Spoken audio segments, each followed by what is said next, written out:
ونعوذ بالله من شرور أنفسنا ومن سيئات أعمالنا.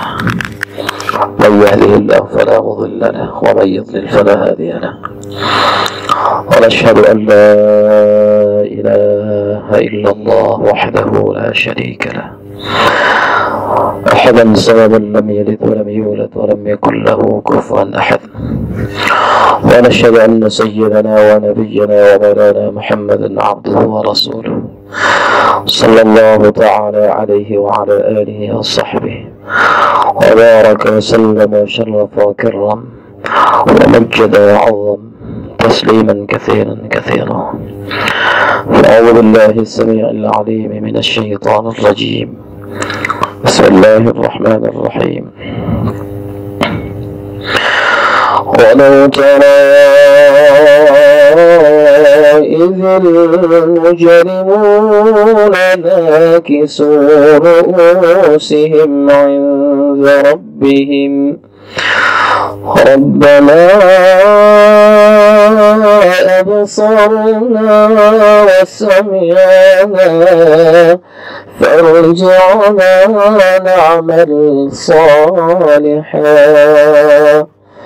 نعمل صالحا إنا موقنون. وقال الله سبحانه وتعالى فإذا جاءت الصاخة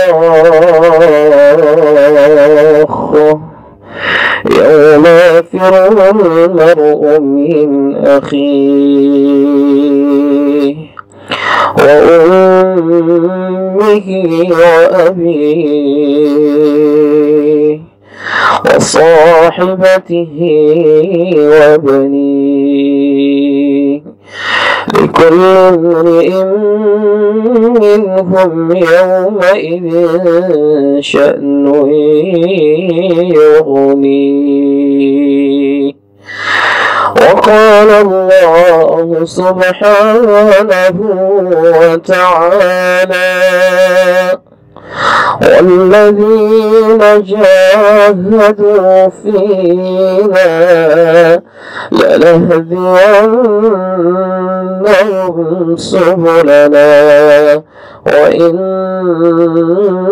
الله لمع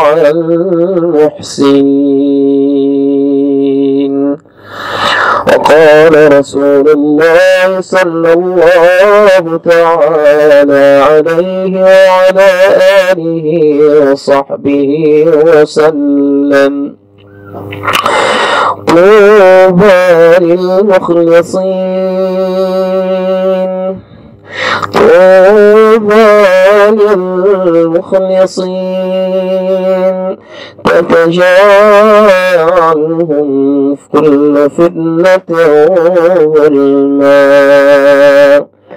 تتجلى عنهم كل فتنة ظلماء أو كما قال عليه الصلاة والسلام. Hadirin hadirat yang dimuliakan oleh Allah Subhanahu wa Ta'ala, sesungguhnya Allah Ta'ala hantar kita ke muka alam ini adalah untuk satu maksud yang besar, dan maksud ini sudah dikehendaki oleh Allah Ta'ala sejak awal sekali Allah Ta'ala berencana menciptakan kita. Hadirin yang dimuliakan oleh Allah Ta'ala, kata ulama, kita datang ke dunia ini bukanlah atas keinginan kita. Kita datang ke dunia ini bukanlah atas keinginan ayah mak kita, bukan atas kehendak raja-raja, menteri-menteri, cendekiawan, bukan. Tapi kita datang ke dunia ini adalah keinginan Allah Subhanahu wa Ta'ala. Semua kita yang datang di dunia ini adalah atas keinginan Allah Ta'ala. Hadirin dimuliakan oleh Allah Subhanahu wa Ta'ala, tidak ada satupun kita yang datang di dunia hari ini yang dulu telah datang ke dunia dan kemudian telah meninggalkan dunia ini, dan yang kelak akan datang ke alam dunia ini yang bukan atas keinginan Allah, itu tidak ada. Tidak ada satu makhluk pun yang ada di dunia ini karena keinginan dirinya sendiri. atau keinginan orang tuanya, atau keinginan penguasa zamannya, atau keinginan para menteri, para raja, para filosof. Bukan. Semua makhluk, manusia, jin, malaikat, dan segala-gala yang ada, ini ada di muka alam ini karena atas keinginan Allah Ta'ala. Allah Ta'ala menginginkan ada sehingga kita menjadi ada. Allah Ta'ala menginginkan kita hidup sehingga kita hidup di muka alam ini. Namun hadirin hadirat yang dimuliakan oleh Allah Subhanahu wa Ta'ala, di antara satu musibah, kata ulama kita, yang sedang menimpa kita hari ini, menimpa umat hari ini. Kita datang atas keinginan Allah, kita hidup atas keinginan Allah, dan Allah memiliki, Allah Ta'ala punya rencana-rencana, Allah Ta'ala punya maksud-maksud untuk menghidupkan dan mengadakan kita. Tetapi kita tidak pernah berpikir apa maunya Allah atas diri saya sehingga Allah menghidupkan saya. Sedikit sekali orang yang berpikir apa maunya Allah atas diri saya, apa maunya Allah atas diri saya. Sedikit sekali. Setiap manusia ini berpikir apa maunya saya, apa maunya saya, apa maunya istri saya, apa maunya suami saya, apa keinginan orang tua saya, apa keinginan golongan saya, apa keinginan raja saya. Ini sangat sedikit sekali di antara manusia hari ini yang mau berpikir apa keinginan Allah atas diri saya. Padahal sesungguhnya yang mengadakan kita adalah Allah, yang menghidupkan kita juga adalah Allah Ta'ala. Untuk itu hadirin hadirat yang dimuliakan oleh Allah Subhanahu wa Ta'ala, kita duduk sejenak di sini, kita mau berpikir, mau memperbaiki kesalahpahaman kita yang selama ini bertahun-tahun hidup dengan salah pola. Kita hidup dengan salah jalan. Kita selalu berpikir apa maunya kita, apa keinginan kita, apa kehendak kita. Nah, mulai hari ini kita mau merubah pola hidup kita. Kita mau merubah pertanyaan yang selama ini seperti itu. Kita mau memperbaiki. Mulai hari ini kita ingin bertanya, apa maunya Allah atas diri saya? Apa kehendak Allah atas diri saya? Apa keinginan Allah atas kehidupan saya ini? Hadirin yang dimuliakan oleh Allah Subhanahu wa Ta'ala, jangan kita menyangka Allah Ta'ala menghidupkan kita tanpa keinginan apa-apa. Jangan kita menyangka Allah menghidupkan kita ini dengan bermain-main. Allah Ta'ala katakan dalam Al-Quran, apakah kamu mengira kami ciptakan kamu ini dengan bermain-main? Untuk bermain-main tidak, tapi ada untuk satu maksud yang sangat besar. Untuk maksud yang sangat besar, sehingga Allah Ta'ala menciptakan kita, menghidupkan kita. Dan Allah menghidupkan kita ini dengan sungguh-sungguh, menciptakan kita juga dengan sungguh-sungguh, juga untuk maksud yang sangat besar. Yang pertama, kata alim ulama kita, yang pertama sekali Allah Subhanahu wa Ta'ala menciptakan kita, yang pertama supaya kita ini untuk jadi hambanya Allah Ta'ala, beribadat kepada Allah Ta'ala, mengabdikan diri kepada Allah Ta'ala, menghambakan diri kepada Allah Ta'ala. Dan ini akan dapat kita lakukan apabila kita betul-betul mengenal Allah Subhanahu wa Ta'ala. Nah, hadirin hadirat yang dimuliakan oleh Allah Ta'ala, untuk supaya kita dapat mengenali Allah, supaya kita itu betul-betul tahu Rabb kita yang sesungguhnya, mengenali Rabb kita yang sesungguhnya, Allah Subhanahu wa Ta'ala telah menghantar 124.000 para anbiya alaihi wassalatu wassalam. Yang akhir sekali junjungan agung Nabi besar Muhammad sallallahu alaihi wasallam memberitahu kepada kita apa maksud kita datangkan di dunia ini, apa maksud kita dihidupkan di alam ini, apa. Para nabi telah memberitahu. Yang pertama, untuk supaya kita ini beribadat kepada Allah, supaya kita mengenal Allah Ta'ala. Wa ma khalaqtul jinna wal insa illa liya'budun. Kalau bukan untuk masuk ibadat kepada Allah, Allah Ta'ala ini tidak ciptakan kita. Kalau bukan maksud untuk supaya kita ini mengenali Allah Ta'ala, maka Allah Ta'ala tidak pernah ciptakan kita. Wa ma khalaqtul jinna wal insa. Aku tidak akan ciptakan jin dan manusia illa liya'budun, kecuali untuk mengenali aku. Liya'budun ay liya'rifun. Menyembah aku artinya mengenali aku. Hadirin hadirat yang dimuliakan oleh Allah Subhanahu wa ta'ala. Para nabi datang memberitahu kepada kaumnya.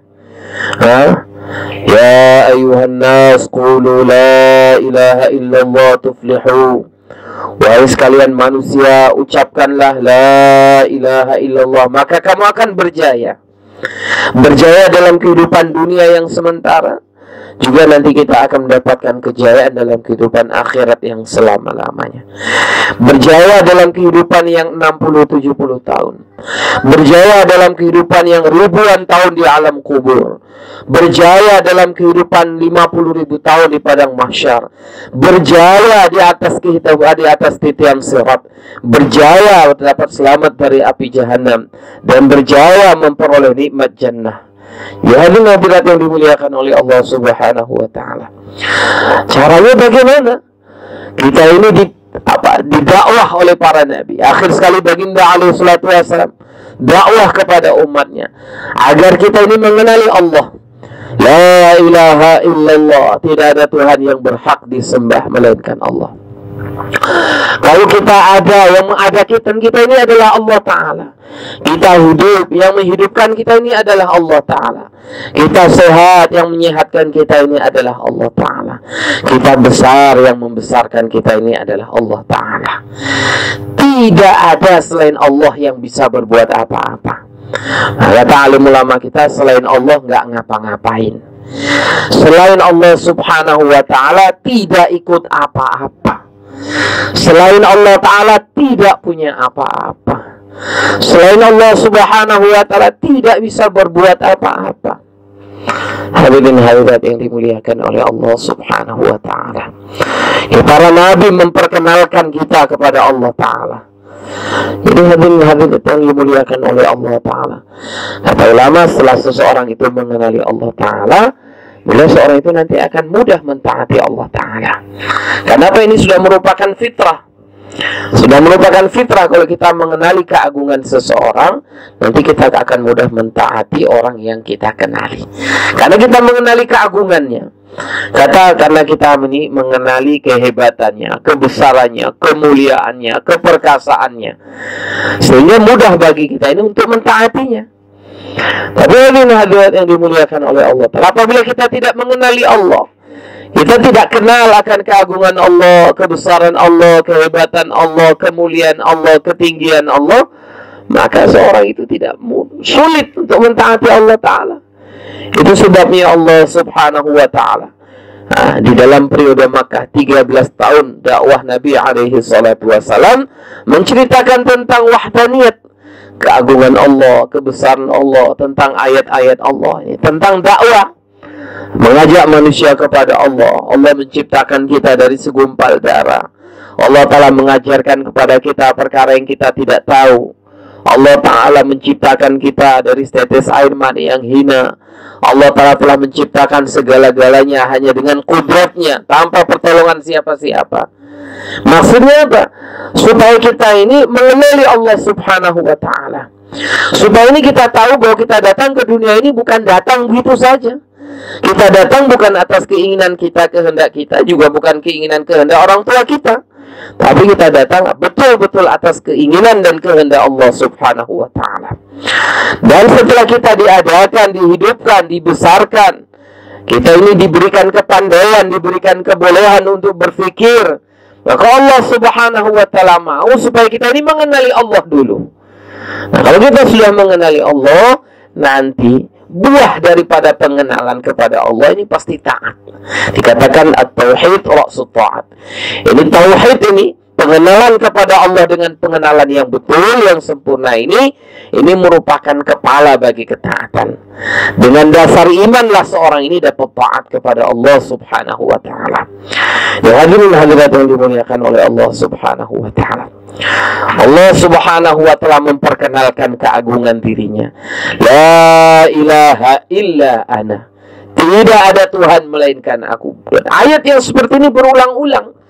Maksudnya apa hadirin dimuliakan oleh Allah Ta'ala?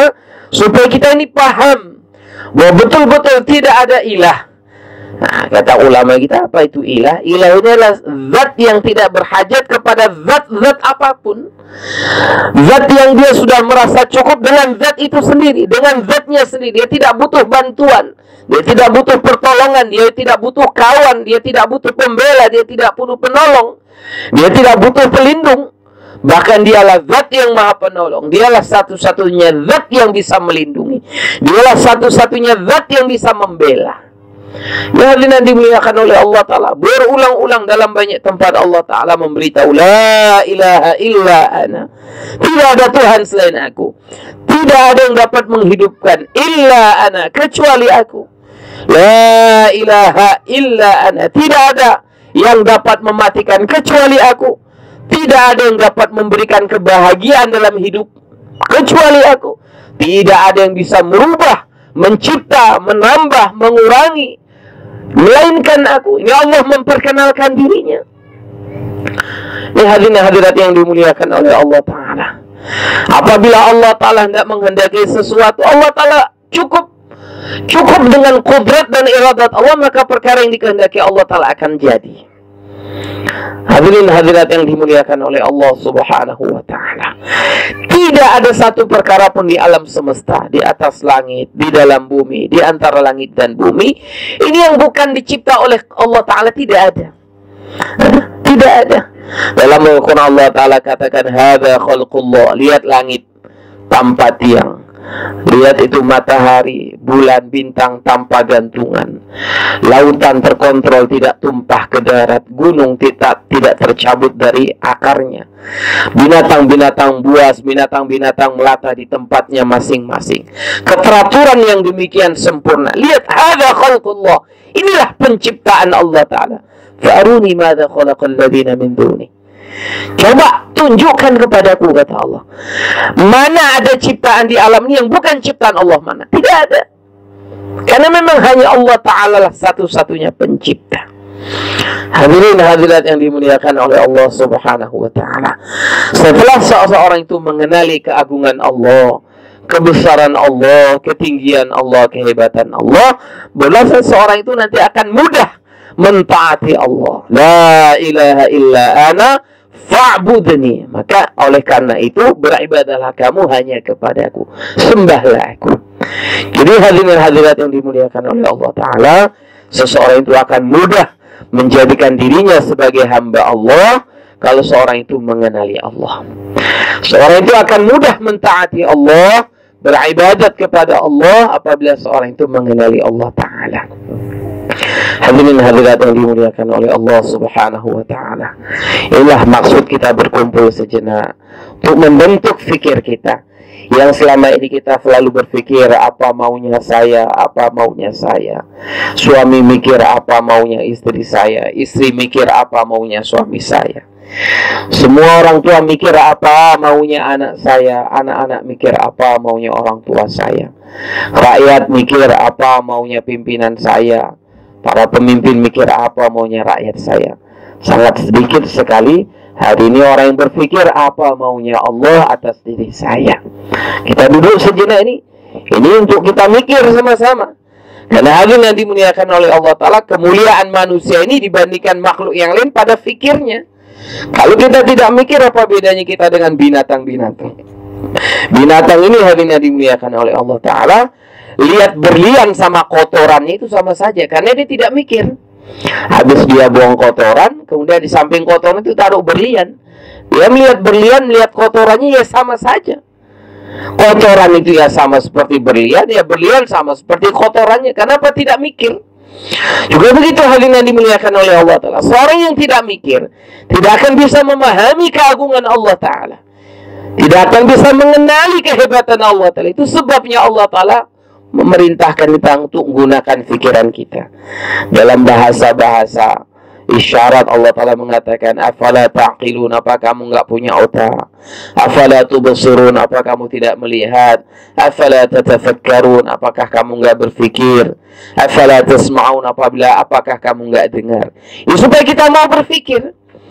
Hadirin hadirat yang dimuliakan oleh Allah Subhanahu wa Ta'ala, ini maksud yang pertama Allah Ta'ala ciptakan kita ke muka alam ini adalah untuk beribadat kepada Allah. untuk mengenali Allah Subhanahu wa ta'ala. Kemudian yang kedua, kata alim ulama kita, bahwa Allah Subhanahu wa ta'ala ciptakan kita, adakan kita, hidupkan kita ini untuk Allah ta'ala uji. Siapakah di antara kita ini yang layak untuk menjadi kekasih-kekasihnya Allah, dan siapakah di antara hamba-hambanya ini yang justru memilih untuk jadi musuh-musuhnya Allah ta'ala. Allah mau lihat ini.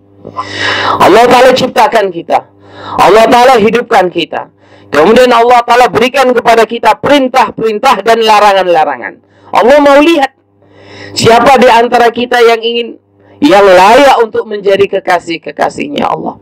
Siapa di antara kita yang justru memilih untuk menjadi musuh-musuh Allah, penentang-penentang Allah ta'ala. Ya Allah ta'ala mau lihat. Jadi hadirin yang mulia, hakikatnya kehidupan kita ini adalah ujian. Karena ujian maka hidup ini tidak lama, cuma 60-70 tahun. Kalau perbandingan hidup di akhirat, ini hanya cuma 2,5 jam. Jadi kalau satu hari akhirat itu sama dengan 1000 tahun dunia. Kalau dalam perhitungan ayat yang lain, satu akhirat sama dengan 50.000 tahun di dunia. Ini artinya kita di dunia hanya cuma 1,5 menit. Ini wajar. Kata alim ulama, wajar kita hidup di dunia ini tidak lama, karena hidup dunia ini hanya ujian. Yang lama adalah hasil menikmati ujiannya. Menikmati hasil ujian inilah yang lama. Ya hadirin hadirat yang dimuliakan oleh Allah Subhanahu wa ta'ala, di antara kita ada yang diberi harta. Ya, harta ini untuk ujian. Ada di antara kita yang dijadikan orang miskin, ini juga ujian. Ada di antara kita yang diberi anak, yang tidak diberi anak. Ada di antara kita yang jadi pemimpin, jadi rakyat. Ini semua ujian. Ada di antara kita yang diciptakan sehat. Ada yang sakit. Ini pun ujian. Dengan kesehatan yang Allah berikan kepada dia, adakah dia gunakan untuk menggembirakan Allah ta'ala? Dia bawa kesehatan dia untuk perkara-perkara yang Allah ta'ala suka, atau justru kesehatan yang Allah beri kepada dia hanya untuk perkara yang sia-sia? Hadirin hadirat dimuliakan oleh Allah Subhanahu wa ta'ala. Dan dalam ujian ini banyak sekali orang-orang yang gagal, walaupun juga tidak sedikit orang-orang yang berhasil. Allah Ta'ala cerita dalam Al-Quran, awalam yaral insan anna khalaqnahu min nutfah. Apa manusia tidak melihat? Apa manusia tidak mikir? Apa manusia ini tidak merenung? Tadinya kami ciptakan mereka hanya dari setetes air mani yang hina. Cobalah kita semua tahu bagaimana keadaan air mani. Lemah, hina. Kita sendiri pun kadang-kadang merasa jijik dengan air kita sendiri. Fa'idha huwa khasimun mubin. Dari setetes air mani yang hina, yang lemah, yang gak ada kekuatan apa-apa, kemudian Allah Ta'ala ciptakan jadi seorang manusia yang hebat, yang gagah, yang cerdas, yang tampan, yang sempurna. Fa'idha huwa khasimun mubin. Tiba-tiba ini jadi penentang Allah yang nyata. Bayangkan hadirin yang dimuliakan Allah Ta'ala. Kata ulama, kalau kita ini tidak pernah lupa tentang hakikat kejadian kita, kita ini kayaknya kalau mau nggak taat sama Allah itu malu sama Allah Ta'ala. Nggak cocok saya ini kalau nggak taat sama Allah itu nggak cocok. Saya ini tadinya hanya setetes air yang itu kalau tergeletak di tempat nggak ada orang yang mandang. Imam Ghazali rahmatullah alaih mengatakan dalam Ihya-nya, ngajar kita, coba sekali-sekali air mani kamu itu kamu letakkan di tangan kamu, coba kamu perhatikan apa keistimewaannya, apa hebatnya manimu itu apa, dan kemudian kamu katakan pada dirimu sendiri, ya Allah, dari inilah engkau ciptakan aku. Nah, kita merenungi hadirin yang dimuliakan oleh Allah Ta'ala, ternyata kita ini bukanlah apa-apa. Kita ini bukan siapa-siapa. Kita tidak punya apa-apa. Kita nggak bisa apa-apa. Kita ini hanya seorang hamba. Kita ini hanya seorang hamba yang diciptakan jadi dari setetes air mani yang hina. Lahir belepotan kotoran, tidak bisa berbuat apa-apa. Dan kemudian nanti ketika mati jadi bangkai yang paling busuk. Inilah hakikat kita. Hadirin hadirat yang dimuliakan oleh Allah Subhanahu wa ta'ala. Ini maksud yang kedua Allah ta'ala ciptakan kita. Dan kata alim ulama kita adalah untuk diuji oleh Allah ta'ala. Siapakah di antara hamba-hambanya ini yang layak menjadi kekasih-kekasih Allah, yang kemudian akhirnya akan dikirim ke surga Allah ta'ala. Dan siapakah yang ternyata tidak layak untuk menjadi kekasih-kekasihnya Allah, yang akhirnya nanti akan dilempar ke dalam api jahannam. Hadirin hadirat yang dimuliakan oleh Allah Subhanahu wa ta'ala. Untuk itu di tengah-tengah kehidupan kita yang sedikit ini, kita selalu gunakan pikiran kita. Coba kita pikir untuk maksud kehidupan kita yang sesungguhnya. Jangan kita ngasih mikir yang sepele, yang kecil-kecil saja. Untuk sementara waktu coba kita pikirkan perkara-perkara yang besar, perjalanan kehidupan kita yang besar nih. Bagaimana nanti pada saat sakaratul maut, adakah kita mati dengan iman? Adakah ketika kita jumpa Allah, Allah redha kepada kita? Bagaimanakah nanti kehidupan kita dalam kubur? Adakah kita hidup dalam kesempitan, kepanasan, penderitaan, dan kehinaan? Dan kehidupan kubur jauh lebih panjang daripada kehidupan alam dunia. Ataukah kita nanti hidup di kubur ini dalam kesengsaraan, penderitaan? Atau kita hidup di kubur dalam kesenangan? Dan kemudian kita berpikir nanti 50.000 tahun di bumi mahsyar. Apakah kita termasuk orang yang jerit-jerit berteriak-teriak, Ya Rab, Ya Rab, Ya Rab, arihna min hadhil kurab wal intizar walau ilan nar. Ya Allah, Ya Allah, sudah kami nggak kuat di bumi mahsyar nih, masukkan saja kami dalam neraka, Ya Allah. Apa kita termasuk orang yang seperti ini? Hadirin yang dimuliakan oleh Allah Subhanahu wa ta'ala. Ulama kita menyebutkan bumi mahsyar ini nanti tidak seperti bumi yang sekarang. Sekarang ini hadirin yang dimuliakan oleh Allah ta'ala, antara bumi dengan matahari itu 124.800.000 mil jauhnya. Dan bumi ini hadirinnya 2/3-nya air, hanya 1/3 daratan. Dan yang daratan ini pun masih ada kutubnya, masih ada esnya, masih ada hutannya, masih ada sungai-sungainya, masih banyak pohon-pohonnya, masih banyak tempat berteduhnya. Tetapi hadirin yang dimuliakan Allah ta'ala, apabila datang musim panas, kita nggak kuat hidupnya. Kita nggak kuat berjalan di jalan-jalan tanpa alas kaki. Kita nggak kuat, merasa nggak kuat. Bayangkan hadirin yang dimuliakan oleh Allah Subhanahu wa ta'ala, yauma tubaddalul ardh, apabila nanti ketika bumi ini diubah oleh Allah ta'ala. Ulama kita menyebutkan bumi mahsyar, bumi ini terbuat daripada tembaga yang putih. Tidak ada airnya, tidak ada tempat berlindungnya, tidak ada pohon-pohonnya, dan matahari Allah dekatkan hanya 1 mil di atas kepala manusia. Ini 1 mil.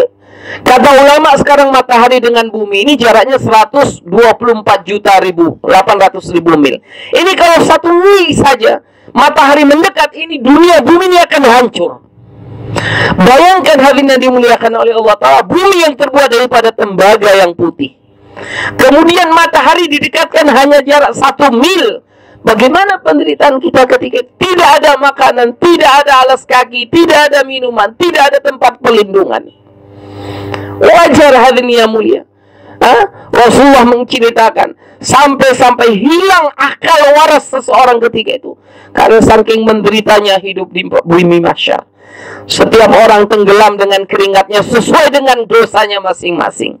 Ada yang tenggelam dengan keringatnya sampai batas lututnya, pahanya, pusatnya, dadanya, lehernya. Bahkan ada yang tenggelam sama sekali. Dan jangan kita bayangkan keringat itu seperti keringat kita di dunia ini. Keringat yang sudah dipanaskan, matahari yang jaraknya hanya 1 mili, keringat yang mendidih, kata ulama. Kita tenggelam oleh keringat kita sendiri yang mendidih. Betul-betul hadirin yang mulia, wal'iyadzubillah, ini satu penderitaan. Dan kita gunakan mikir tentang bagaimana nasib kita nanti di bumi mahsyar, mikirnya tuh saat ini, sehingga kita akan bisa mengambil keputusan mau hidup dengan cara apa, mau hidup dengan pola bagaimana, sehingga nanti kita di mahsyar tidak seperti itu. Sebaliknya, bukan tidak sedikit mereka yang di bumi mahsyar, di atas kepala mereka ada naungan zillillah. Mereka berada di bawah naungan kerahiman Allah. Mereka berjalan di atas timbunan-timbunan kasturi, duduk di atas mimbar-mimbar bercahaya, mimbar-mimbar mutiara. Di atas kepala mereka Allah Ta'ala sematkan mahkota-mahkota yang dianyam dari nur. Bahkan mereka dikenakan oleh Allah Ta'ala pakaian-pakaian yang penuh dengan kemuliaan. Di antaranya ini untuk siapa? Mereka yang menjaga salatnya, untuk mereka yang menjadikan dirinya, anak-anaknya orang-orang yang membaca kalamullah. Hadirin hadirat yang dimuliakan oleh Allah Ta'ala, kita juga meluangkan waktu kita berpikir tentang perkara pada saat mana setiap kita harus meletakkan dua buah telapak kaki kita harus berjalan di atas titian sirat. Pada saat semua kita harus berdiri di atas titian sirat yang halus seperti pedang, seperti rambut dibelah 7, tajam seperti mata pedang. 3000 tahun perjalanan jembatan, di bawahnya adalah api jahanam. Kira-kira hadirin yang mulia, bagaimana perasaan kita ketika itu? Baginda alaihi salatu wassalam bersabda, seakan-akan aku melihat orang-orang yang berjalan di atas titian sirat. Mereka tergelincir kaki mereka dari titian sirat, terjerumus jatuh ke dalam api jurang jahanam seperti hujan yang lebat yang jatuh ke bumi ini. Nah, kita hadirin yang mulia, kita adakah termasuk orang yang juga akan terjerumus dalam api jahanam dari titian sirat? Atau kita orang yang sampai ke ujung tapi berjalan dengan merangkak-rangkak? Atau kita akan termasuk orang yang berjalan cepat seperti kuda yang berlari kencang, seperti angin yang bergerak kencang, atau seperti kilat yang menyambar? Hari inilah kita berpikir hadirin yang mulia. Untuk sementara fikir-fikir yang lain kita kesampingkan dulu. Kita berpikir perkara-perkara yang besar. Amma yatasaalun 'anil naba'il 'azim alladzi hum fihi mukhtalifun. Kita fikir dulu yang perkara-perkara yang besar, yang hari ini tidak sedikit orang ini kalau diajak berpikir perkara ini akan membantah, akan meremehkan, akan mentertawakan. Hadirin hadirat yang dimuliakan oleh Allah Subhanahu wa Ta'ala, kata alim ulama kita, hidup di dunia ini sangat singkat, tapi kita harus bagi waktu. Ya, bekalan dunia juga tempatnya di dunia, bekalan akhirat juga tempatnya di dunia ini. Hadirin hadirat yang dimuliakan oleh Allah Ta'ala, jangan kita habiskan waktu kita, tenaga kita, umur kita hanya mikir perkara-perkara yang kecil saja. Pertanian, apalagi ekonomi, itu saja. Kita tidak berpikir tentang kubur kita, mahsyar kita, bagaimana keadaan kita ketika harus berjalan di atas titian sirat. Hadirin hadirat yang dimuliakan oleh Allah Subhanahu wa Ta'ala, ya, kita duduk sama-sama mikir. Karena bedanya kita dengan binatang-binatang ternak ini pada fikir. Kalau kita tidak mikir, apa bedanya kita dengan mereka? Hadirin hadirat yang dimuliakan oleh Allah Ta'ala, seumpama seorang itu ada sakit kulit, sakit panu misalnya, pada saat yang sama dia ini juga mengalami sakit jantung. Jantungnya ini dalam keadaan bahaya misalnya, jantungnya dalam keadaan bahaya, dan dia ini sakit kudis katakanlah. Yang dipikirkan kudisnya yang sedikit itu saja, kesana kemari, pergi ke dokter ngobati kudisnya yang sedikit, panunya yang sedikit, beli obat nggak cocok, ganti yang lain, nggak cocok satu dokter, ganti dokter yang lain, nggak cukup di Indonesia, pergi ke Singapura. Tapi hadirin hadirat yang dimuliakan oleh Allah Ta'ala, jantungnya yang dalam keadaan bahaya ini tidak difikirkan. Boleh jadi dia sudah ikhtiar, korban harta, waktu, tenaga, pikiran untuk mengobati kulitnya. Mungkin kulitnya akan sembuh, putih, halus seperti kulit seorang anak bayi. Tetapi hadirin hadirat yang dimuliakan oleh Allah Ta'ala, dia sudah dapatkan kulitnya seperti kulit anak bayi, halus, lembut. Tetapi hadirin hadirat yang dimuliakan oleh Allah Ta'ala, jantungnya tiba-tiba pecah karena tidak dipikirkan. Apa gunanya? Apa gunanya kulit yang halus seperti bayi, putih seperti bayi, lembut seperti kulit bayi, tetapi kalau jantungnya itu pecah, apa gunanya? Toh kulit kita ini hanya akan kita sediakan untuk makanan cacing tanah, belatung-belatung di dalam tanah. Demikian hadirin hadirat yang dimuliakan oleh Allah Ta'ala, hari ini yang selalu kita pikirkan hanya apa? Hanya perkara-perkara yang akan kita tinggalkan. Sementara perkara-perkara yang akan kita bawa, yang akan senantiasa bersama-sama dalam kehidupan kita, yakni iman dan amal saleh, malah kita lupakan sama sekali. Inilah hadirin hadirat yang dimuliakan oleh Allah Subhanahu wa ta'ala. Maksud yang kedua, kata ulama kita, Allah Ta'ala ciptakan kita, hidupkan kita untuk diuji. Siapakah di antara kita yang layak untuk jadi kekasih-kekasihnya Allah, yang kelak Allah Ta'ala akhirnya akan masukkan kita ke dalam syurga. Dan siapakah Allah Ta'ala mau lihat siapa yang tidak layak untuk menjadi kekasih-kekasih Allah, yang kemudian akan dikirim ke neraka Allah Ta'ala. Nah, ini hadirin hadirat yang dimuliakan oleh Allah Subhanahu wa ta'ala. Kemudian yang ketiga, Allah Subhanahu wa ta'ala jadikan kita ini untuk dijadikan sebagai khalifah, untuk dijadikan pemimpin. Semua kita, baik yang laki maupun yang perempuan. Kullukum ra'in wa kullukum mas'ulun an ra'iyati. Semua kamu ini jadi pemimpin. Semua kamu ini pemimpin, kata Rasulullah. Dan setiap pemimpin ini akan ditanya atas apa saja yang dipimpinnya. Suami pemimpin dalam rumah tangganya, istri pemimpin untuk dirinya dan anak-anaknya, semua kita. Bahkan seorang budak itu juga pemimpin atas harta-harta tuannya yang diamanahkannya. Semua kita pemimpin. Bahkan hadirin hadirat yang dimuliakan oleh Allah Ta'ala, seorang yang belum ada suami, belum punya anak, belum punya istri, juga bukan apa-apa, tidak punya apa-apa, dia juga pemimpin. Dia pemimpin di Allah Ta'ala amanahkan pada dianya sepasang mata. Bagaimana dia memimpin sepasang matanya? Allah Ta'ala beri dia amanah lidah. Bagaimana dia memimpin lidahnya sendiri? Bagaimana dia memimpin dua telinganya? Bagaimana dia memimpin dua belah tangannya, dua belah kakinya? Bagaimana dia memimpin otaknya? Bagaimana dia memimpin hatinya? Ini semua kita pemimpin.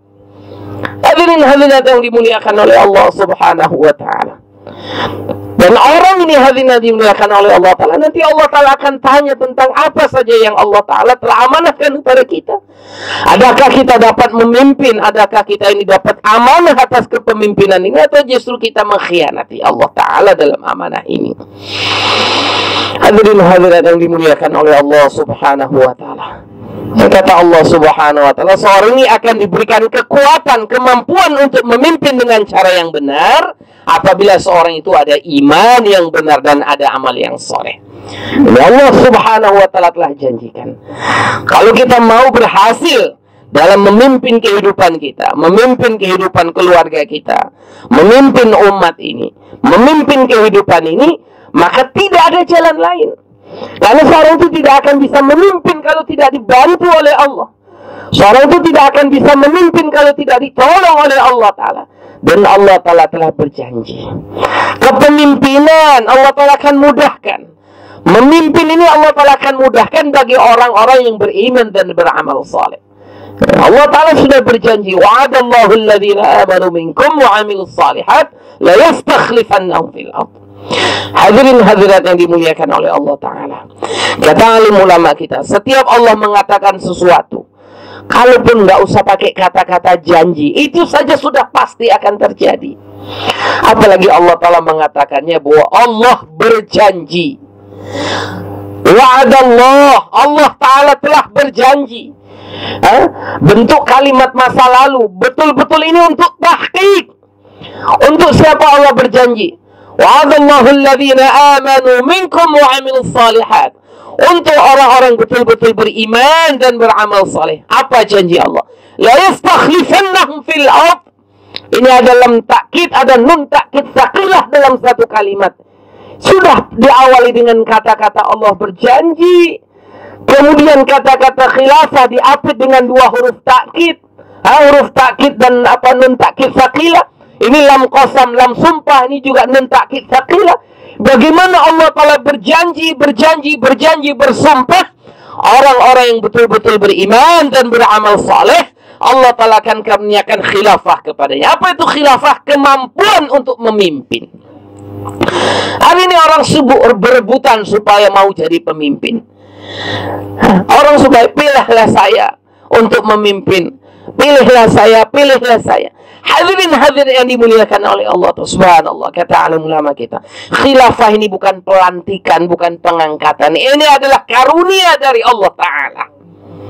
Khilafah ini adalah karunia dari Allah Ta'ala. Allah yang memberikan khilafah kepada siapa saja yang dikehendaki. Dan Allah telah menetapkan syarat khilafah. Allah telah akan karuniakan khilafah kepada siapa? Orang-orang yang betul-betul beriman, imannya sahih, juga amal-amal yang saleh. Tidak ada dalam kehidupan seseorang apapun keadaannya. Walaupun mungkin kulitnya hitam, mungkin dia seorang yang buta huruf, atau mungkin dia adalah bekas seorang budak sahaya yang diperjualbelikan, Allah Ta'ala kuasa menjadikan dia khalifah di muka bumi. Hadirin hadirat yang dimuliakan oleh Allah Subhanahu wa Ta'ala, kehidupan para sahabat adalah satu contoh yang paling jelas untuk kita. Kehidupan sahabat ini macam-macam. Ada di antara mereka yang memang bangsawan, ada di antara mereka yang memang budak sahaya, ada mereka yang bisa baca tulis, ada yang tidak bisa baca tulis. Ada di antara mereka ini yang namanya kaya raya, juga ada yang miskin papa ada. Tetapi hadirin hadirat yang dimuliakan oleh Allah Ta'ala, Allah Ta'ala telah karuniakan khilafah yang bertingkat-tingkat sesuai dengan maqam mereka kepada para sahabat. Sayyidina Bilal radhiyallahu ta'ala anhu, Allah Ta'ala jadikan gubernur di Damaskus sana. Bilal ini siapa? Yang tadinya dia seorang budak sahaya, kulit hitam, tidak tahu baca tulis. Bahkan saya dengar katanya dari satu orang ulama, katanya dia kalau baca Quran juga tidak terlalu fasih-fasih sekali. Tetapi hadirin-hadirin yang dimuliakan oleh Allah Subhanahu wa Ta'ala, karena dalam diri Bilal ini ada iman yang sahih, ada amal yang saleh, maka Allah Ta'ala jadikan khalifah pada dia. Para sahabat ini hadirin yang mulia, saya katakan khalifah ini, kata ulama ini, khalifah memimpin. Yang pertama, mereka ini dapat memimpin diri mereka sendiri. Sahabat telah dapat memimpin mata mereka. Para sahabat telah mampu memimpin lisan mereka, lidah mereka. Para sahabat telah berjaya, telah diberi kemampuan oleh Allah Ta'ala untuk memimpin telinga mereka, memimpin tangan dan kaki mereka, memimpin otak mereka, memimpin hati mereka. Kenapa hadirin dimuliakan oleh Allah Ta'ala? Dalam kehidupan mereka ada iman dan amal soleh. Tanpa iman dan amal soleh, seorang itu tidak akan bisa memimpin dirinya. Tidak akan bisa seorang itu memimpin dirinya sendiri tanpa ada iman yang benar, tanpa ada amal soleh dalam kehidupannya. Mustahil seorang bisa memimpin dirinya. Nah, seorang yang tidak mampu memimpin dirinya sendiri, mustahil dia bisa memimpin keluarganya. Dan lebih mustahil lagi dia bisa memimpin orang lain. Lebih mustahil lagi dia memimpin ratusan orang. Lebih mustahil lagi dia memimpin ribuan orang. Lebih tidak mungkin lagi orang seperti ini bisa memimpin jutaan orang. Tapi para sahabat radhiyallahu ta'ala anhum ajma'in, dengan bekal iman, dengan bekal yakin, dengan bekal amal saleh, dengan bekal kehidupan baginda alaihi salatu wassalam yang ada dalam kehidupan sahabat, mereka telah berhasil membawa kehidupan mereka sendiri dalam keridhaan Allah. Mereka telah berhasil memimpin mata mereka, telinga mereka, otak mereka, hati mereka, tangan dan kaki mereka. Bahkan bukan hanya itu, mereka telah berhasil memimpin keluarga mereka. Mereka telah berhasil menjadikan rumah-rumah mereka sebagai madrasah-madrasah. Sahabat ini ada yang bisa baca tulis, ada yang buta huruf, tetapi semua para sahabat menjadi guru di rumah-rumah mereka. Semua sahabat telah menjadikan rumah-rumah mereka sebagai madrasah-madrasah alim dan hafiz. Mereka pergi ke masjid bukan hanya untuk salat, tetapi juga untuk duduk dalam majelis ilmu kepada baginda alaihi salatu wassalam. Apabila mereka pulang, maka mereka akan mendudukkan istri dan anak-anaknya. Mereka menyampaikan apa yang mereka dengar dari baginda Rasulullah Muhammad sallallahu alaihi wasallam. Ini salah satu bentuk kehidupan semua para sahabat. Apabila mereka pergi ke masjid menjadi murid bagi Rasulullah, apabila mereka kembali, mereka menjadi pulang ke rumah mereka menjadi guru untuk istri dan anak-anaknya. Semua sahabat telah menjadikan rumah-rumah mereka menjadi madrasah-madrasah. Sehingga dari rumah-rumah sahabat lahir hafiz-hafiz Quran, orang-orang yang paham tentang hukum ahkamat agama. Lahir anak-anak yang sukanya itu memperjuangkan agama Allah. Hadirin hadirat yang dimuliakan oleh Allah Ta'ala, mereka telah berjaya membimbing, memimpin istri dan anak-anak mereka. Hadirin hadirat yang dimuliakan oleh Allah Ta'ala, bahkan bukan hanya itu, dengan sebab kekuatan iman para sahabat, dengan kekuatan amal yang ada dalam kehidupan sahabat, adanya kesempurnaan sunnah dalam kehidupan sahabat, sehingga amal-amal mereka menjadi amal yang saleh. Allah Ta'ala karuniakan khilafah untuk para sahabat. Mereka bisa memimpin bahkan orang-orang kafir. Orang-orang kafir dipimpin oleh para sahabat. Subhanallah, hadirin hadirin yang dimuliakan oleh Allah Ta'ala. Bahkan bukan hanya itu, karena sempurnanya iman yang yakin para sahabat, karena demikian sempurnanya amal-amal dalam kehidupan sahabat, bahkan nizam zahir dan gaib, aturan-aturan alam semesta baik yang zahir maupun yang gaib, Allah Ta'ala sudah serahkan kepada para sahabat. Mereka dapat memimpin alam semesta.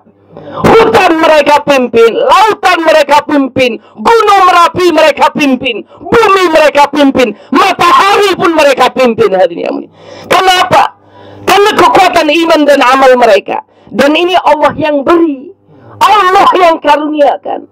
Apabila Allah telah mengkaruniakan sesuatu kepada seseorang, tidak ada siapapun yang dapat menghalang-halangi.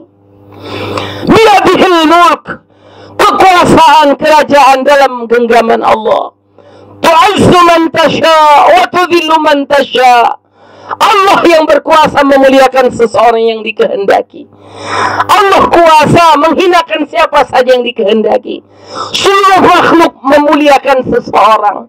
Tetapi apabila Allah telah menghendaki dia hina, maka dia akan hina.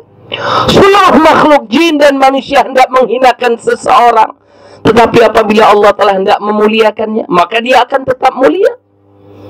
Biyadihil khair, kebaikan ada dalam genggaman Allah. Dan Allah kuasa. Tidak ada yang dapat menghalang-halangi, tidak ada yang dapat membatasi siapa saja yang dikehendaki Allah untuk diberikan kebaikan dan kekuasaan. Tidak ada. Hadirin hadirat yang dimuliakan oleh Allah Subhanahu wa Ta'ala, saya katakan bahkan alam semesta, nizam zahir dan gaib, aturan-aturan alam baik yang zahir maupun yang gaib, Allah Ta'ala telah serahkan pada para sahabat. Karena Allah Ta'ala tahu sahabat tidak akan menggunakan alam semesta untuk sesuatu yang bertentangan dengan kehendak Allah. Allah tahu. Karena Allah tahu sahabat tidak akan menggunakan dunia ini untuk nafsu mereka. Allah Ta'ala tahu, Allah Ta'ala paham bahwa sahabat, sekalipun alam semesta diserahkan kepada mereka, maka mereka akan membawanya kepada perkara yang Allah Ta'ala redha. Pernah terjadi gempa di kota Madinah. Hadirin-hadirin yang dimuliakan oleh Allah Ta'ala, terjadi gempa di kota Madinah. Maka Sayyidina Umar radhiyallahu ta'ala menghentakkan kakinya di atas tanah 3 kali. Dia hentakkan kakinya di atas tanah 3 kali. Berhenti wahai kamu. Berhenti, apakah aku kurang adil? Apabila dia hentakkan kakinya di atas tanah 3 kali, dikatakan, berhentilah wahai kamu tanah dari gempa. Jangan lagi gempa, apakah saya kurang adil? Maka seketika itu juga gempa telah terhenti. Dan kata ulama, semenjak hari itu tidak akan lagi terjadi gempa sampai hari kiamat. Kecuali nanti menjelang hari terjadinya hari kiamat, akan terjadi gempa untuk mengeluarkan orang-orang munafik dari kota Madinah. Hadirin hadirat yang dimuliakan oleh Allah Subhanahu wa Ta'ala, bagaimana Allah Ta'ala telah serahkan tanah bumi ini telah dipimpin oleh seorang sahabat. Satu hari Gunung Hira di pinggiran kota Madinah telah meletus. Maka Tamim Ad-Dari radhiyallahu ta'ala anhu ketika itu sedang berada dalam masjid, sedang dalam amal masjid. Maka Sayyidina Umar katakan, wahai Tamim, lihat lahar telah tumpah, hampir masuk ke kota Madinah. Maka dengan sifat tawadhu'nya dia mengatakan, man ana wa man anta ya amiral mu'minin wa ya khalifata Rasulillah. Siapalah saya ini wahai Amirul Mukminin, sedangkan kau ini adalah khalifah Rasulullah. Saya ini siapa? Maka Amirul Mukminin katakan, sudahlah wahai Tamim, itu lahar sudah mau masuk kota Madinah. Maka Tamim Ad-Dari radhiyallahu ta'ala anhu telah keluar dari masjid, melepas serbannya, kemudian mengusir itu lahar, kemudian lahar masuk lagi ke dalam gunung. Dan katakan bahwa gunung ini tidak akan terjadi, tidak akan meletus sampai nanti jelang hari kiamat terjadi. Hadirin hadirat yang dimuliakan oleh Allah Subhanahu wa taala. Satu jemaah dakwah yang telah diantar pergi ke negeri Bahrain, sampai di lautan Bahrain. Di sana tidak ada bahtera, tidak ada kapal, tidak ada jembatan. Sedangkan para sahabat akan berangkat menyeberang untuk dakwahkan agama. Ketika itu amirnya Abu Ya'la Al-Hadrami radhiyallahu ta'ala anhu, satu orang remaja berusia 17 tahun. Ketika tidak ada jembatan, tidak ada perahu, tidak ada kapal. Dia memandang kepada wajah jemaahnya, dipandangnya wajah-wajah orang yang bertakwa. Maka dia menghadap ke kiblat, dia doa pada Allah, ya Aliyu ya Halim, ya Aliyu ya Karim. Wahai Allah, inilah kami hamba-hambamu sedang keluar di jalanmu, hendak memerangi musuh-musuhmu. Bentangkanlah jalan untuk kami. Plus, Abu Ya'la Al-Hadrami radhiyallahu ta'ala anhu dengan 3.000 jemaahnya berjalan di atas lautan. Tidak ada yang tenggelam. Mu'adz bin Jabal radhiyallahu ta'ala anhu ketika membawa satu jemaah dakwah berangkat ke Najd. Mereka harus sampai ke tempat tujuan dengan cepat. Tetapi mereka mendapati rute itu harus melewati pegunungan. Maka ketika berada di kaki gunung, maka Mu'adz bin Jabal radhiyallahu anhu doa kepada Allah Ta'ala sehingga gunung ini terbelah dan mereka bisa mengambil jalan pintas. Allah Ta'ala telah ta'alukan alam semesta, berkhidmat kepada mereka. Ini yang dikatakan khilafah. Allah Ta'ala kuasakan atas para sahabat untuk memimpin alam semesta. Hadirin hadirat yang dimuliakan oleh Allah Subhanahu wa Ta'ala. Suatu hari Sayyidina Bilal radhiyallahu ta'ala anhu setelah azan fajar, menunggu orang berdatangan untuk salat qabliyah fajar, salat qabliyah subuh, maka karena beliau mungkin ibadat sepanjang malam, beliau duduk sambil tertidur. Nunggu qamat, nunggu orang berdatangan, dia duduk tertidur. Nah, ketika dia tidur, orang-orang sudah berdatangan, semua orang sudah datang. Dan tidak ada lagi para sahabat yang belum datang untuk sholat berjamaah. Tetapi Bilal sambil duduk, dia tertidur. Sahabat-sahabat khawatir, ini kalau sempat Bilal tertidur terus, matahari terbit, kita udah lewat subuh. Maka ada satu orang sahabat mau membangunkan Sayyidina Bilal radhiyallahu ta'ala. Maka Rasulullah katakan, jangan-jangan diganggu, dia sedang istirahat. Sahabat gelisah, ini sudah lama tidurnya. Ini kalau kita tidak qomat, nanti matahari terbit, kita tidak salat subuh. Hadirin hadirat yang dimuliakan oleh Allah Subhanahu wa ta'ala. Setelah Bilal puasa tidur, kemudian beliau terjaga. Tidur tidur yang tetap lah. Tidur tetap sehingga tidak membatalkan sholatnya. Kemudian setelah beliau terbangun, Rasulullah katakan, ya Bilal sudah qomat. Maka beliau qomat kemudian sholat. Dan sholat Rasulullah juga tidak terburu-buru, sholat dengan tenang panjang. Hadirin hadirat yang dimuliakan oleh Allah Ta'ala. Apabila saja Rasulullah mengucapkan salam dari salat subuhnya, Assalamualaikum warahmatullah, Assalamualaikum warahmatullah, maka ketika itu juga terbit matahari dan sudah waktu duha. Dimana Allah Subhanahu wa ta'ala perintahkan matahari berkhidmat kepada Bilal. Mereka dapat menyempurnakan ibadat mereka dan tidak harus mengganggu istirahatnya Bilal. Hadirin yang dimuliakan oleh Allah Subhanahu wa ta'ala. Juga begitu bagaimana satu hari Sayyidina Abu Bakar dalam satu riwayat Sayyidina Ali radhiyallahu ta'ala hendak pergi ke masjid. Ketika di tengah perjalanan ada satu orang nenek-nenek tua berjalan di hadapannya. Karena akhlak yang telah dibina oleh baginda alaihi salatu wassalam, dia tidak mau berjalan di hadapan orang tua. Dia berjalan di belakang, pelan. Sampai di depan masjid, rupanya nenek tua ini tidak masuk. Rupanya dia ini orang Yahudi. Akhirnya kemudian dia masuk. Ketika dia masuk, didapatinya jemaah sedang rukuk. Maka beliau pun langsung sholat ikut. Takbiratul ihram, Allahu Akbar, kemudian beliau rukuk. Tidak masbuk. Hadirin hadirat yang dimuliakan oleh Allah Ta'ala, selesai sholat. Maka para sahabat bertanya, "Ya Rasulullah, ini tadi kok rukuknya panjang sekali. Di antara kami sudah ada yang keluar darah dari hidung, di antara kami ada yang jatuh pingsan, pusing. Kenapa ya Rasulullah? Kami mengira engkau telah meninggal dunia." Maka Rasulullah Sallallahu Alaihi Wasallam bersabda, "Sesungguhnya ketika aku mau bangkit, mau i'tidal, Jibril memegang tengkukku. Dia katakan, wahai Muhammad, tunggu dulu. Itu jangan i'tidal dulu. Itu Ali sedang datang kemari, dia tidak bisa berjalan cepat karena dia tidak melewati, tidak mau berjalan di depan orang tua. Sehingga leherku dan tengkukku ditahan oleh Jibril untuk supaya aku tidak i'tidal." Kemudian, begitulah mulia Sayyidina Ali. Sehingga Allah Ta'ala perintahkan Jibril datang untuk menahan Rasulullah tidak i'tidal. Maka Rasulullah katakan lagi, maukah aku beritahu yang lebih ajib dari itu? Apa itu ya Rasulullah? Allah Ta'ala telah perintahkan 4 orang malaikat untuk menahan matahari untuk tidak segera terbit. Hadirin yang dimuliakan oleh Allah Ta'ala. Terlalu banyak kisah-kisah, ribuan kisah-kisah yang tidak terhitung jumlahnya. Bagaimana Allah Ta'ala telah memberikan khilafah kepada para sahabat. Disebabkan apa? Disebabkan kesempurnaan iman mereka, yakin mereka, amal mereka, akhlak mereka.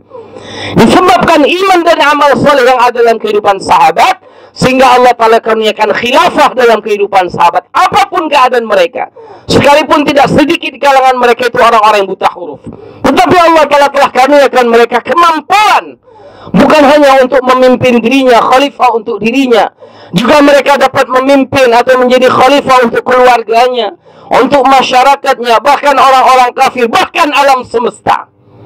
Ini hadirin yang dimuliakan oleh Allah Subhanahu wa Ta'ala. Nah, hari ini kita karena kelemahan iman kita, karena rusaknya yakin kita, karena rusaknya amal-amal kita, karena hancurnya akhlak dalam kehidupan kita, hari ini kita hanya fikir khilafah, sehingga kita terus hidup dalam kehinaan. Kita hidup dalam kehinaan. Bagaimana kita memimpin orang banyak, memimpin keluarga kita, memimpin mata kita sendiri, hari ini kita belum mampu. Hadirin hadirat yang dimuliakan oleh Allah Subhanahu wa Ta'ala. Untuk itu Allah Subhanahu wa Ta'ala dengan kerahimannya, dengan kasih sayangnya, telah sedikit memanjangkan usia kita, sampai akhirnya kita bertemu dengan usaha dakwah. Usaha yang mana? Dengan usaha inilah dulu baginda Rasulullah Muhammad Sallallahu Alaihi Wasallam telah mentarbiyah, telah membimbing, telah mendidik para sahabat, sehingga kehidupan mereka mencapai kepada matlamat. Kehidupan mereka telah mencapai yakin yang sempurna. Yakin yang sempurna kepada zat Allah. Yakin yang sempurna kepada qudrat Allah. Yakin yang sempurna kepada wahdaniyatullah. Yakin yang sempurna kepada janji-janji Allah Ta'ala. Allah Ta'ala telah mentarbiyah para sahabat melalui didikan baginda alaihi salatu wassalam. Mereka berjalan safar bersama-sama dengan Rasulullah, membawa agama, mengajak manusia iman kepada Allah, menyuarakan wahdaniyatullah, menyuarakan kehebatan Allah, kebesaran Allah, keagungan Allah. Dengan cara inilah hadirin yang mulia, Nabi telah mentarbiyah para sahabat. Baginda alaihi salatu wassalam telah memahamkan para sahabat bahwa setelah kematianku, maka kerja dakwah ini, untuk melanjutkan kerja dakwah ini, tidak lagi Allah Ta'ala akan hantar Nabi. Setelah kematianku, kalianlah yang mewarisi kerja dakwah ini. Nabi telah memahamkan sahabat. Hadirin dimuliakan oleh Allah Ta'ala. Lihat bagaimana Nabi alaihi salatu wassalam telah menjawab pertanyaan Abu Bakar. Apabila saja Sayyidina Abu Bakar radhiyallahu ta'ala anhu telah berkata, telah mengucapkan asyhadu an la ilaha illallah, asyhadu anna Muhammadan abduhu wa rasuluh, dia bertanya, ya Rasulullah, sekarang apa kerja saya? Maka Rasulullah katakan, kerja saya ya kerja kamu. Kerja kamu ya seperti kerja saya. Ajak manusia beriman kepada Allah. Ajak manusia taat kepada Allah. Ajak manusia ta'ajub, ta'alluq kepada Allah. Ajak manusia cinta dan cinta hanya kepada Allah. Takut hanya kepada Allah. Harap kepada Allah. Minta hanya kepada Allah. Ya hadirin yang dimuliakan oleh Allah Ta'ala. Dan para sahabat telah faham perkara ini. Puncaknya hadirin yang mulia. Puncaknya.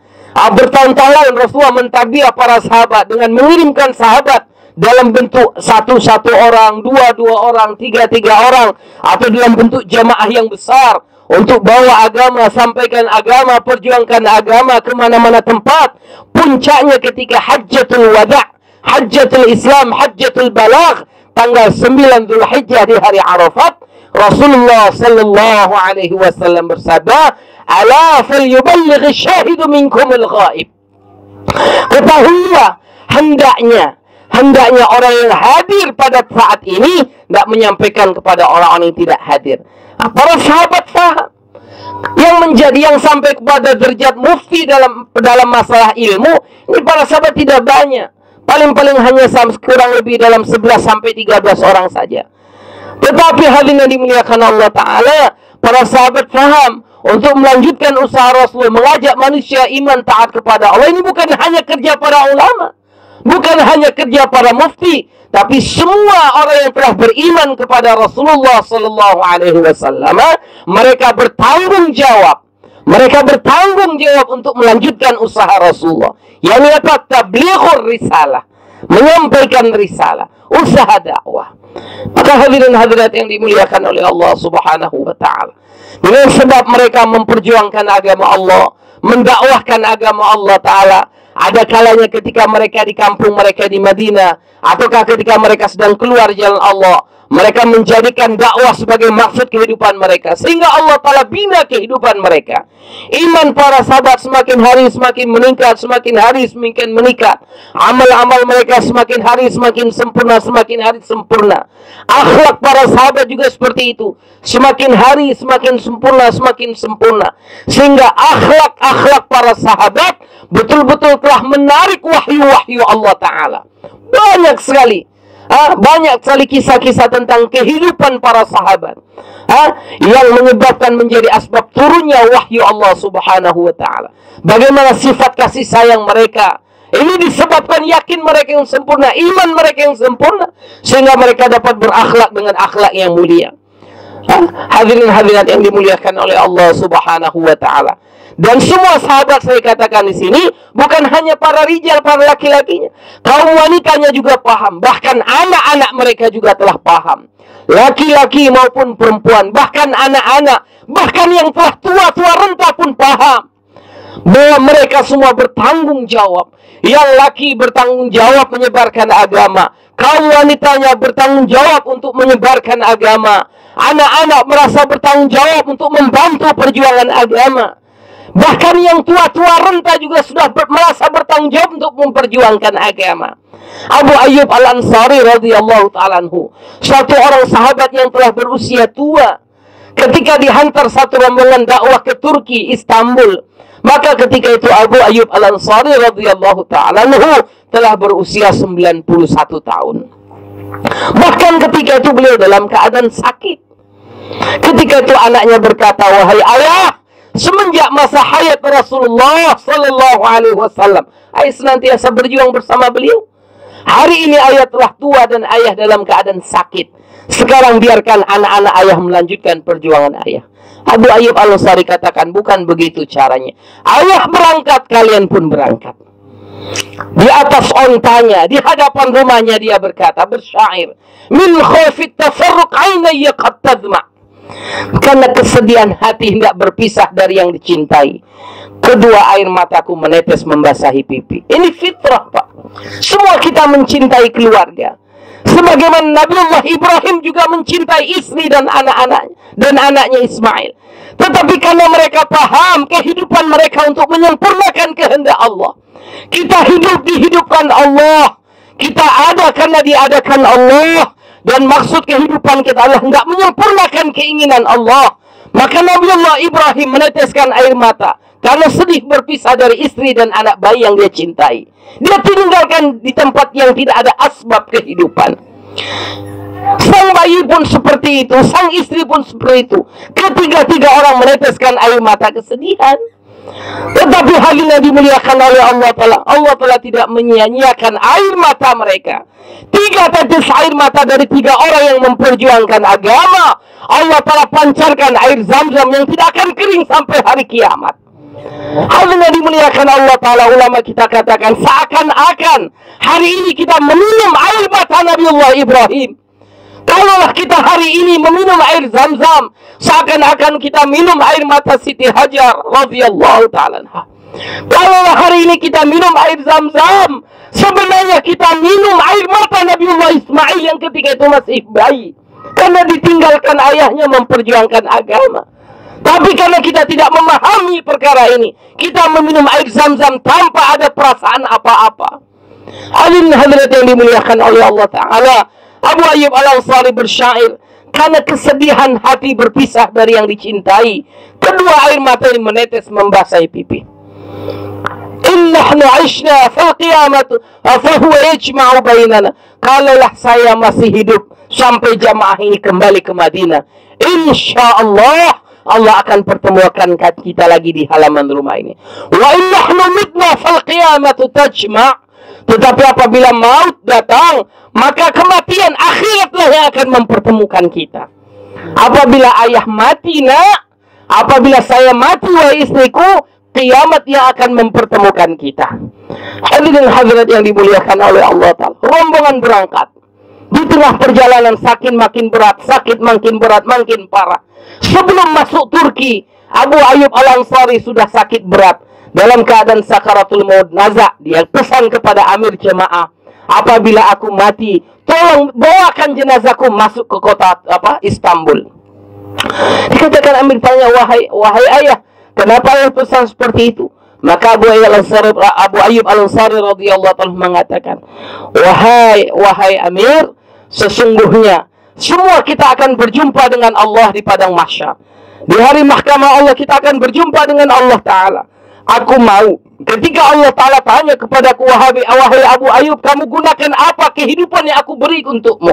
Maka aku akan jawab pada Allah, ya Allah, dari hidupku aku gunakan untuk mendakwahkan agamamu. Ketika aku muda hingga tua, aku berkhidmat kepada agamamu. Ketika aku sehat, bahkan ketika aku sakit, aku tetap memperjuangkan agamamu.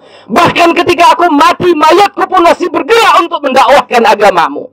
Ini yang aku ingin jawab di hadapan Allah. Sehingga aku meminta apabila aku mati sebelum masuk ke kota Istanbul, tolong bawa jenazahku masuk ke kota. Hadirin hadirat yang dimuliakan oleh Allah Subhanahu wa Ta'ala, ketika mereka akhirnya Abu Ayyub Al-Ansari radhiyallahu ta'ala wafat, maka mereka membawa jenazah Abu Ayyub Al-Ansari. Ketika mereka masuk ke kota Turki, maka orang-orang Turki mengerumuni mereka. Mereka mengatakan, kami mencium bau harum dari apa yang kalian bawa di atas pundak kalian. Wahai orang-orang Arab, tentu kalian membawa minyak wangi yang belum pernah kami lihat.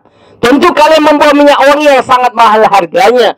Tapi mereka mengatakan bahwasanya kami membawa mayat salah seorang kami, salah seorang daripada sahabat kami. Apabila dibuka mayat, dibuka kerendah, maka mereka melihat yang ada di dalamnya bukan minyak wangi tetapi mayat. Maka satu penduduk kota Turki Istanbul masuk Islam tanpa didakwah. Hadirat yang dimuliakan oleh Allah Subhanahu wa Ta'ala. Dan orang terdahulu bukan hanya yang tua-tua, yang muda-muda, yang remaja-remaja, yang kanak-kanak, laki-lakinya, wanitanya, semua mereka paham bahwa mereka bertanggung jawab untuk meneruskan kerja baginda yang mulia Rasulullah Muhammad sallallahu alaihi wasallam. Wal mu'minuna wal mu'minat ba'duhum awliya'u ba'd.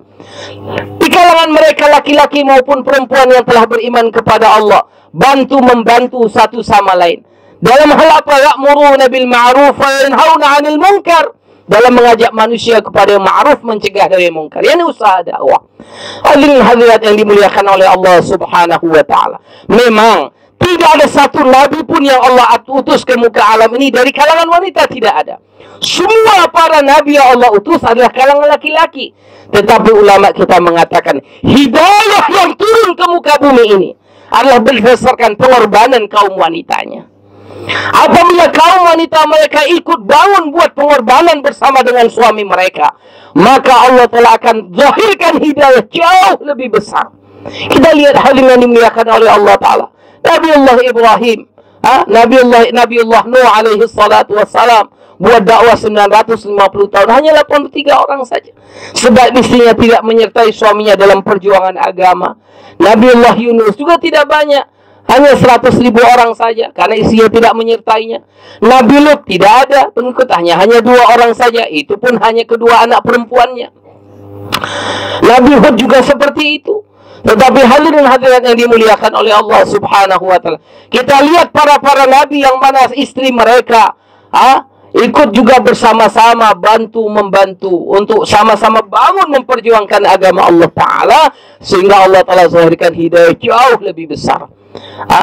Puncaknya baginda alaihi salatu wassalam, istri beliau telah bangun memperjuangkan agama Allah bersama-sama dengan beliau. Siti Khadijah radhiyallahu ta'ala anha telah memperjuangkan seluruh kehidupannya, hartanya, kebangsawanannya, kehidupannya.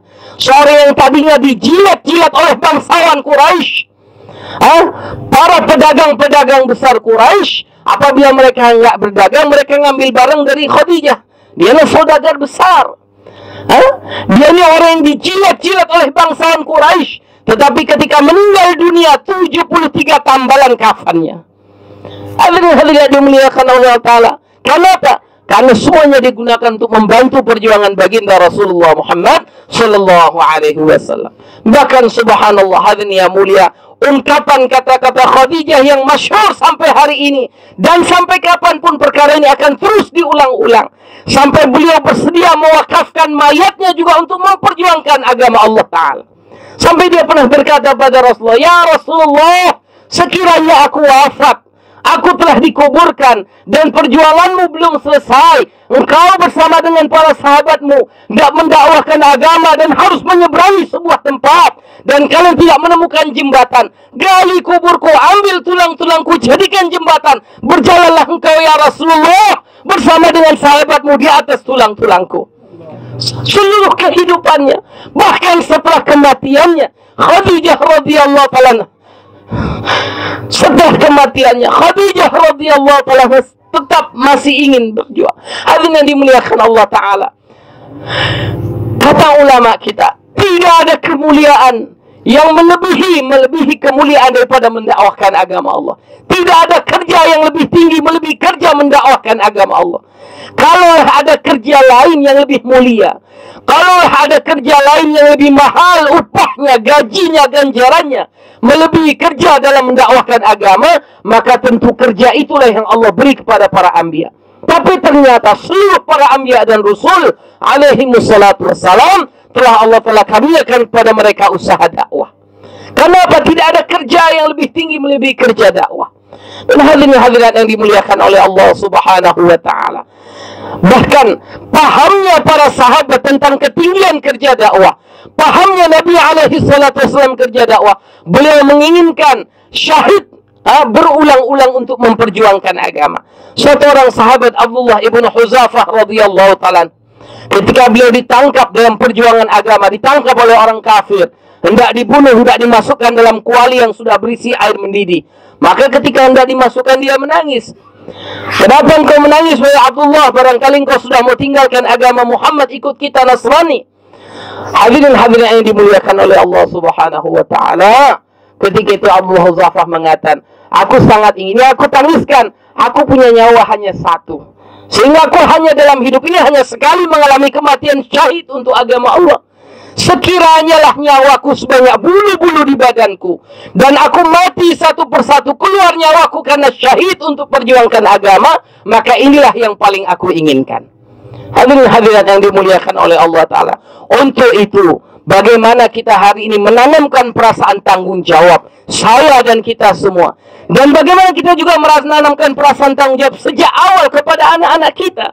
"Wahai anakku, sesungguhnya Allah hantar kamu ke dunia ini, Allah lahirkan kamu di rumah ini untuk melanjutkan kerja baginda yang mulia Rasulullah Muhammad Sallallahu Alaihi Wasallam. Wahai anakku, apabila kamu memperjuangkan agama Allah, apabila kamu mau mendakwahkan agama Allah, apabila kamu menjumpai teman-teman kamu, ajak mereka salat, ajak mereka mengamalkan sunnah, ajak mereka taat kepada Allah, maka Umair bin Waqqas setelah menukar Umair bin Sa'ad bin Abi Waqqas, Umair bin Abi Waqqas sedang menunggu kamu di dalam syurga Firdaus. Kita terhib mereka. Demikian juga hal yang dimuliakan Allah Ta'ala, di antara kita punya ayah yang telah tua, mungkin tidak setua tidak setua Abu Ayyub Al-Ansari, juga tidak setua Ammar bin Yasir ketika syahid di perang Siffin.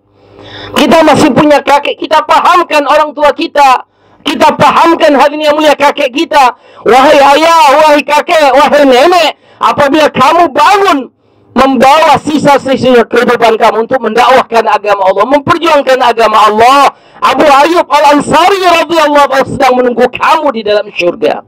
Hadirin yang dimuliakan oleh Allah Ta'ala. Untuk itu, kita tidak tahu seberapa menit lagi sisa kehidupan kita di dunia ini. Kita tidak tahu, barangkali hanya 1 atau 2 hari lagi hidup kita di dunia ini. Barangkali hanya 3 atau 7 hari lagi kita hidup di dunia ini. Maka hadirat yang dimuliakan oleh Allah Ta'ala, kita gunakan sisa-sisa kehidupan kita ini hanya untuk 2 perkara. Yang pertama, untuk diri kita mengamalkan agama sebagai hamba Allah dan sebagai umat Rasulullah. Kita harus merasa bertanggung jawab untuk juga melanjutkan usaha Rasulullah Sallallahu Alaihi Wasallam, yakni mendakwahkan agama. Untuk itu hadirat yang dimuliakan oleh Allah Ta'ala, bagaimana bapak-bapak dan ibu-ibu saling mendorong satu sama lain, saling memberikan semangat satu sama lain, dan saling mengajak satu sama lain, saling mendoakan satu sama lain, saling ikram, saling merayu satu sama lain untuk sama-sama bekerja sama dan merasa bertanggung jawab untuk memelihara dan menjaga usaha agama ini. Hadirin hadirat yang dimuliakan oleh Allah Ta'ala, kita mentashkil satu sama lain, meraih satu sama lain, supaya dalam diri kita ini merasa betul-betul bahwa saya adalah hamba Allah. Dan saya bukan hanya seorang hamba, tapi saya juga umat Rasulullah. Di padang mahsyar saya akan jumpa Rasulullah. Apa yang akan kita jawab ketika Rasulullah tanya setelah kematianku? Masjid-masjid kosong, anak-anak durhaka, Quran telah berdebu. Adakah kalian bimbang atas perkara ini? Kaum wanita, kita juga harus berpikir, ibu-ibu. Apa yang harus kita jawab ketika nanti di mahsyar sekiranya kita jumpa Siti Khadijah?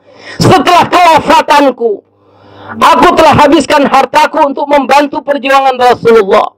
Aku telah habiskan segala-galanya. Bahkan aku jumpa Allah dalam keadaan mengenakan kafan yang bertambal-tambal, semata-mata untuk membantu perjuangan Rasulullah dalam mendakwakan agama. Nah, setelah kematianku, adakah kalian juga mengikuti perjuangan ini? Hadirin dimuliakan oleh Allah Ta'ala, kita tanamkan perasaan seperti ini. Kita nanti akan jumpa kepada Rasulullah. Ibu-ibu juga nanti akan jumpa kepada Siti Khadijah, akan jumpa kepada Siti Fatimah, akan jumpa dengan para sahabiah. Mereka akan bertanya pada kita, kami telah mendorong suami kami telah menjadi janda demi perjuangan agama. Anak-anak kami telah menjadi yatim karena agama. Terus bagaimana sepeninggal kami tentang kalian? Kita akan ditanya. Kita akan jumpa Rasulullah, kita akan jumpa para sahabat, dan mereka akan bertanya tentang kabar agama kepada kita. Alangkah malunya hadirin yang mulia apabila kita bersenang-senang mengamalkan agama tanpa ada sedikit pun kita mengambil bahagian dalam perjuangan untuk meneruskan perjuangan mereka. Untuk itu hadirin yang dimuliakan oleh Allah Ta'ala, kita banyak doa kepada Allah Subhanahu Wa Ta'ala agar Allah Ta'ala menggunakan sisa-sisa daripada kehidupan kita yang ada semua hanya untuk amal dan dakwahkan agama. Kemudian kepada ibu-ibu boleh saling mengajak, merayu satu sama lain untuk supaya kita memberikan azam, keniatan yang kuat bagaimana kita ini ada hubungan. Bukan bahkan ada betul-betul kita ini dengan sisa umur yang ada kita gunakan untuk betul-betul menyebarkan agama Allah Subhanahu Wa Ta'ala. Apabila maut datang pada kita, tetapi dengan sebab masa hidup kita mendakwahkan agama Allah, orang-orang masih mengamalkan agama, maka ganjaran orang-orang yang mengamalkan agama juga sampai kepada kita. Kematian kita tidak menyebabkan terhalangnya kita terus mendapatkan ganjaran amal. Mudah-mudahan Allah Ta'ala berikan kefahaman yang sempurna tentang agama dan usaha agama atas saya dan tuan-tuan semua. Mudah-mudahan Allah Ta'ala gunakan saya dan kita semua. Dan kita doa kepada Allah Ta'ala supaya Allah Ta'ala terima saya dan kita semua. Ulama kita mengatakan kenikmatan tertinggi, kenikmatan terbesar bagi seorang mukmin apabila Allah telah terima kehidupannya di sisi Allah Ta'ala. Astaghfirullahaladzim, astaghfirullahaladzim, astaghfirullahaladzim. Allahumma salli ala Sayyidina Muhammadin wa ala alihi. Allahumma salli ala Sayyidina Muhammadin wa ala alihi wa sahbihi. Allahumma salli ala Sayyidina Muhammadin wa ala alihi wa sahbihi. Bismillahirrahmanirrahim. Alhamdulillahi Rabbil Alamin. Wassalatu wassalamu ala Sayyidina Maulana Muhammadin wa ala alihi wa sahbihi wa barik wa sallim. ربنا ظلمنا أنفسنا وإن لم تغفر لنا وترحمنا لنكونن من الخاسرين.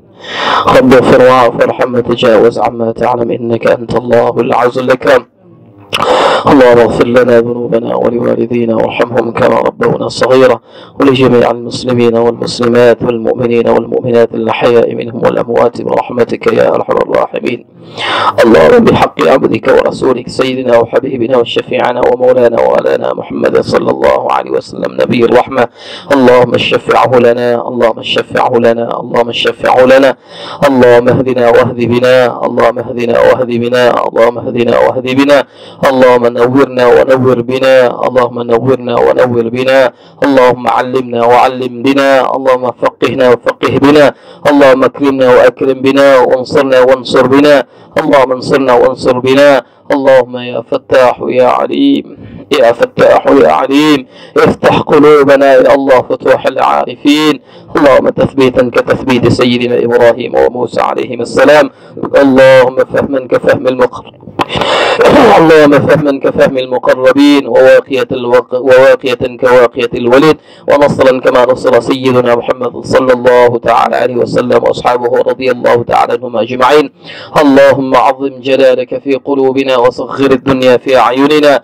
اللهم عظم جلالك في قلوبنا وصغر الدنيا في أعيننا. اللهم حبب إلينا الإيمان وزينه في قلوبنا، وكره إلينا الكفر والفسوق والنفاق والعصيان. اللهم اجعلنا من الراشدين المهديين، اللهم اجعلنا من الراشدين المهديين، اللهم اجعلنا من الراشدين المهديين. اللهم إنا نسألك فعل الخيرات وترك المنكرات وحب الفقراء والضعفاء والمساكين، وأن تغفر لنا وترحمنا وتتوب علينا. اللهم إنا نسألك حبك وحب رسولك وحب أوليائك وحب من يحبك وحب عمل يقربنا إلى حبك. اللهم اجعل حبك أحب الأشياء إلينا، واجعل خشيتك أخوف الأشياء عندنا. اللهم اجعل حبك أحب الأشياء إلينا، واجعل خشيتك أخوف الأشياء عندنا. اللهم اقض حاجات الدين والدنيا والآخرة بالشوق إلى لقائك. اللهم اقض حاجات الدين والدنيا والآخرة بالشوق إلى لقائك، من غير ضراء مضرة ولا فتنة مضلة. اللهم قنا السيئات، ومن تق السيئات يومئذ فقد رحمته، وذلك هو الفوز العظيم. اللهم إنا نسألك التوبة والإنابة، اللهم إنا نسألك التوبة والإنابة، اللهم إنا نسألك التوبة والإنابة والاستقامة على الشريعة الغراء والطريقة البيضاء برحمتك يا أرحم الراحمين. ربنا آتنا في الدنيا حسنة وفي الآخرة حسنة وقنا ووالدينا عذاب النار. وصل اللهم على سيدنا وحبيبنا وشفيعنا ومولانا وعولانا وقرة عيننا محمد وعلى آله وصحبه وبارك وسلم. سبحان ربك رب العزة عما يصفون، وسلام على المرسلين، والحمد لله رب العالمين. سبحانك اللهم وبحمدك لا إله إلا أنت أستغفرك.